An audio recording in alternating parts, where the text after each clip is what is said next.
हाय viewers, हा pasta आहे, शिजवून घेतलेला आहे. त्यातलं पाणी गाळून टाकले आणि आता ह्या भाज्या ह्या आपण त्यात टाकणार आहोत. पास्ता बनवूया. बघा, तेल टाकून घेतलेलं आहे. कढीपत्ता टाकून घेऊया, थोडी मिरची टाकून घेऊया, कांदा टाकून घेऊया, टोमॅटो टाकून घेऊया.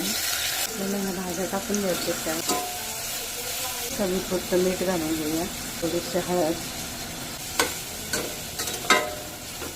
घेऊया. आपल्या भाज्या शिजल्या पाहिजे. उघडून पाहू. बघा, आपल्या भाज्या मस्त शिजून झालेल्या आहेत. मग कोथिंबीर टाकून घेऊया. त्यानंतर हा पास्ता मसाला, हा मसाला आपल्याला त्याच्यावर टाकून घ्यायचा आहे. हा पास्ता टाकून घ्यायचा आहे.